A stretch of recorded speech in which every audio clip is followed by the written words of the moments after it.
Welcome back mga kamayan. Nandito na naman ang inyong kaibigan. Always young, very young, Ayan po, so for this day, we're going to unbox and review our ring light. Alright, at kung bago ka pa lang sa aking channel, don't forget to like this video, subscribe to my channel, and click the notification bell for more updates.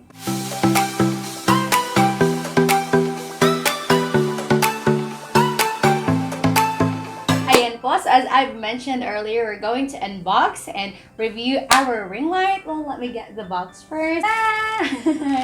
Ayan, nandito na po ang ating ring light. Ayan po.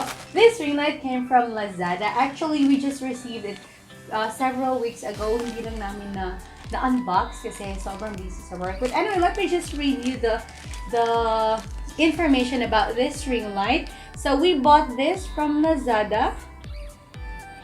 The description is photo studio photography lighting 12 inches selfie ring light with tripod stand and phone holder for YouTube video live makeup. Alright, so not just only the ring light, it also includes the stand.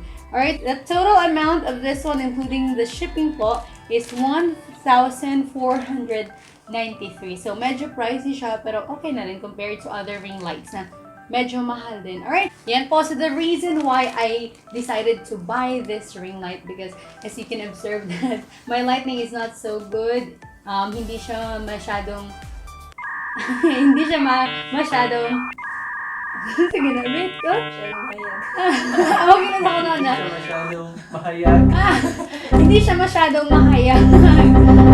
Yan, nagiging siya. Kaya I decided to buy this one from Lazada and yeah, tara! Well, let's get started. Open na natin yung box. Yan, buksan natin. Marami yung tape.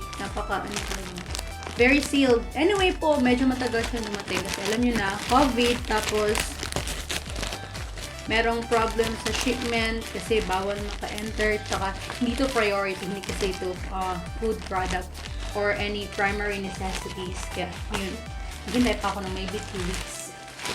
Actually, this is from China, but I don't know which state in China. May kasamang COVID pa yan. May kasamang COVID pa to. Anyway, sa popular sa reason na, kaya hindi ko siya. Anyway, one of the reasons why I didn't unbox it immediately is that, yeah, yung takot ako sa virus guys. Sinistore? What? Yan po, one of the reasons anyway kaya hindi ko pa siya in-unbox agad-agad is that due to COVID-19, pinarangin ko pa siya ng ilang araw kasi alam niyo, nakatakot tayo sa virus. Ayan, tapos don't worry, sinanitize ko na siya. Nilagyan ko na siya ng alcohol and all. Ayan, yung stand niya. Ring light stand. Yan. Maganda yung pagkabalot niya, guys. I think the seller is really good. Wait lang. Ayan po. Ito yung niya. Stand. Ayan. Kita niyo po. Well, check muna natin kung meron ba siyang defect. Okay po siya. Ayan. Ito po yung niya, yung stand niya. Mamaya na po natin i-set up after natin ma-open lahat at ma-check kung kompleto ba yung items niya. Yan, let's go with the light. Para siyang pizza. Open po natin. Oh, ayan. Clean na clean. Ayan po, yung laman ng box. Kita niyo po. Ito po yung light. And may iisa-isahin ko po sa inyo. Ito po. Kunin natin yung light. Ayan, this is the light po. Tapos pink siya sa likod. This is the main light. Actually, it has 3 colors. I'm gonna show them to you later after we set this up. Meron siyang ito yung buttons niya. Kasama na yung wire na pang-connect sa USB type siya. Siguro pwede natin gamitin yung charger ng ating phone kasi USB type siya para mai-connect natin sa ating outlet. Meron siyang up, down, hindi ko alam kung para saan to. Pero later, malalaman natin guys. Then, meron siyang on-off button. And the last one is the model. I think mode to dapat. Yan po. After nung light, yan. Yung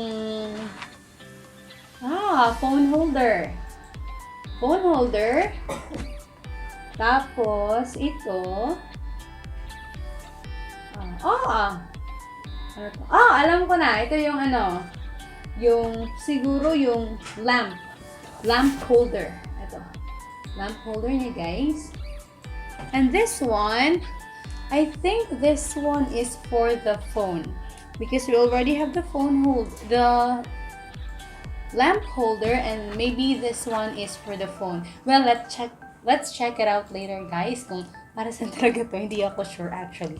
Let's try. Alright, so I've introduced you all of the parts of the lamp. This time we're going to set this up, and then I'm going to show how many colors can it display and its durability as well. Alright, so now let's start setting up.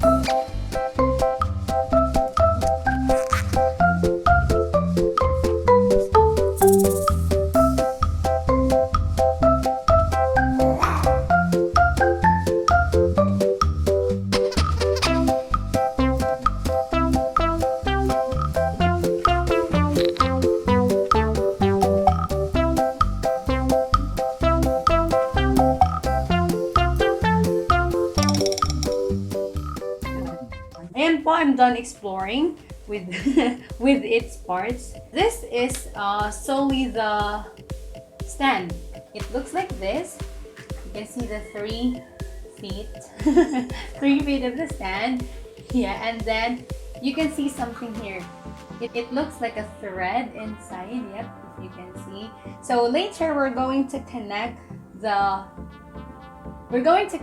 lamp holder here. But before that, let's fix this one first, the stand itself. So before we're going to make it buka-buka, please loosen this one first, yan.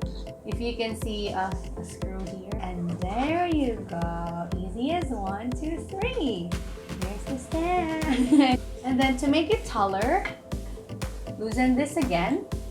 This one, there's another ganyan here. Loosen it again, and then pull it up. Okay, that's it. This is our stand. If you want to know how tall this one or what's the height of this stand, I'm gonna show you a picture. Yan. So anyway po, my height is 5'3", so this lamp is already okay for beginners like me. We're done with the stand. Don't forget to tighten it, but not too tight because it might break. Alam niyo na, hindi masyadong mahal.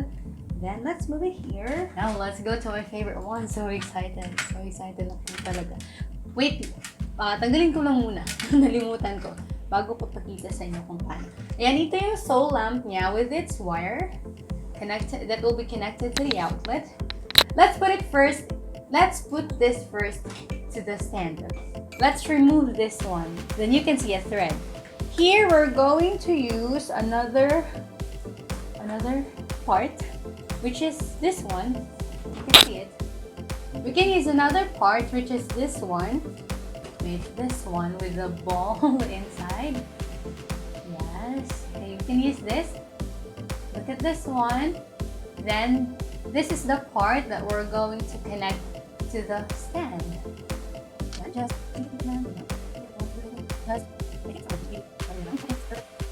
Tighten it, but not too tight. Yes, higpitan pa po natin, pero wag masyadong mahigpit kasi hindi lahat ng hinihigpitan, hindi pinapalitan. Charon! Yan po. Nakikita niyo po, parang siyang may ball dito. To adjust it or to make it tighten again, just twist this one and then it's good to go. Then let's go to our lamp. You can see a hole here. Yan, may butas po. Just insert it to the thread right here. Ikit lang, ikit lang. Oh, parang yung boyfriend mo ikot talaga. Yan, may fit na. There you go. Yan po, okay na.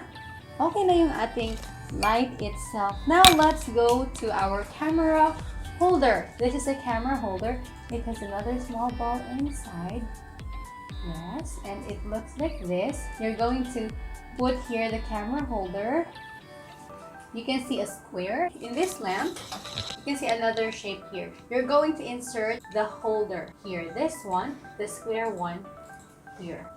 Don't forget po kung hindi siya mapasok, loosen nyo lang to, itong circle na to, ito sa baba. Loosen nyo lang siya. Or ganyan. Depende na po kaya. Alam niyo na po kung paano yung mapasok. Ayan. Pasok na. And then, tighten ulit para hindi siya matanggal. Okay. It's good to go. This one. I know you're familiar with this one, but you can see another hole here. Let's just insert it here. It's another thread, and then another spin. And another one po to tighten it again because again, kung nakikita niyo wala siyang enough strength. Let's tighten it using this one. Let's ikot again. And po check it kung pwede namang lagyan ng phone if it's strong enough or DSLR. Alright, and let's try to install the phone. This one. Just wait lang. Oh, okay, just the same with the other, the usual stand. Just pull it up. Yan.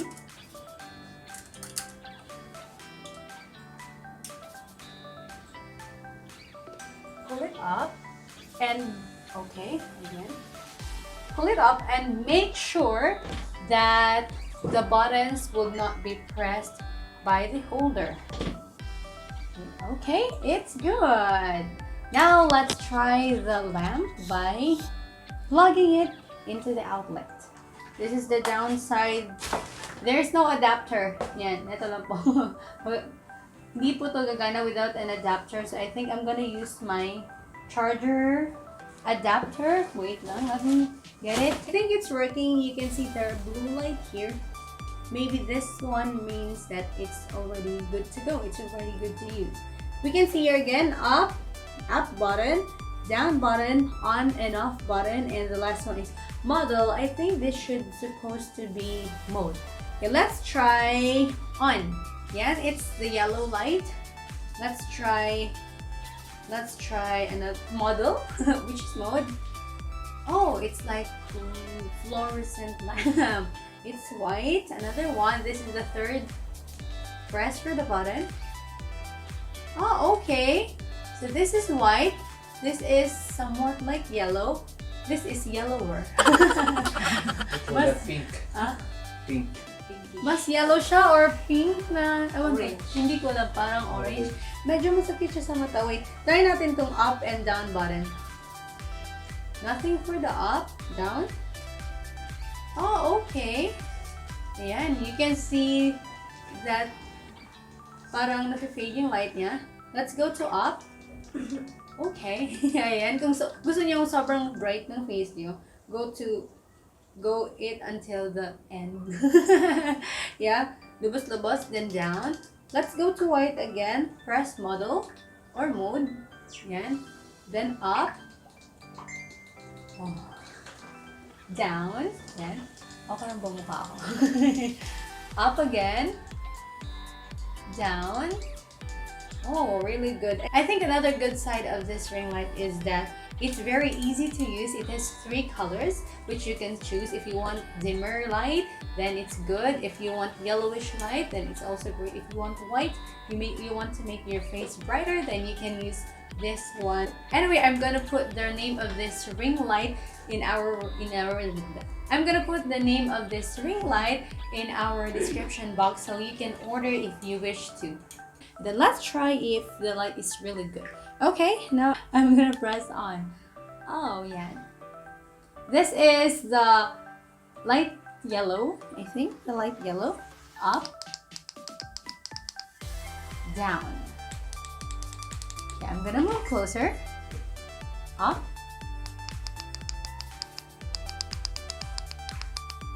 Medyo masakit siya sa mata. Down. Alright, now let's move to another color. This is the yellower. This is darker than the first one. Let's go up. Oh, yes. then down. Okay, another good thing about this ring light is that all of the buttons are working, so no need to worry about. Thank you so much, Isabel. And another color, let's go to white. This is the lowest light. Let's go higher and higher and higher and higher and higher. And I think this is the highest one. Yan. I hope you like it. I hope you like my face. Down. Now let's try with the ring light and without ring light. So this is the highest light using the white color. Let's turn it off. Let's see the difference. With the ring light, without ring light. With the ring light, without ring light. With ring light, without ring light. So yes, I think it would be better to have ring light. And this time, since we have tried it already and I think it's already good, let's have them touch.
Ayan po, wow, this ring light is really good. I'm actually using it now, and if you can see it, it's clearer. Alright, so now let me give you the 3 good things that I observe about this ring light. First one is that all of the buttons are really functional, so it has no factory defect. It's already good to use, and I think the quality is already perfect. The second one is that it has 3 colors. You can choose whenever you want. If ever, depending on your setting, whenever you want to be gloomy, then you can use the yellow one. If you want to have lighter light, then you can use the white one. But then you have many choices. That's for the second one. And for the third one, it's very easy to use. You will receive a manual, and then you can just install it by yourself. It's very easy to use, guys. And now let's go to the negative side or the downsides of this ring light. First one is that it has no adapter. For the second one, the camera holder is very tight, so medyo delikado yung phone natin kung yun ang gagamitin natin. Especially if your phone is like S7 Edge or other Samsung with the Edge. Another downside that I observed is that yung stand niya, yung yung tatlong feet niya, medyo hard siya i-open. But I think overall this ring light is already good for me, especially for the young vloggers like me. Alright, I highly recommend this one. And guys, don't forget that I'll be putting the link and the name of this ring light so that you can buy it if you wish to. And anyway, just to remind you guys, this is not sponsored. I'm just doing this also to help other young YouTubers like me. Para alam nila kung paano yung pwede nilang gamitin. At least hindi siya masyadong mahal. Meron na siyang stand. At the same time, it has already ring light. Hindi po to sponsored, okay? Alright, so yes, I think that would be all for today. I hope you enjoyed watching my video and I hope I help you. Thank you so much for watching, guys. And this is again May Young leaving the line. Don't forget to put on a smile on your face. Stay young with May Young. Bye!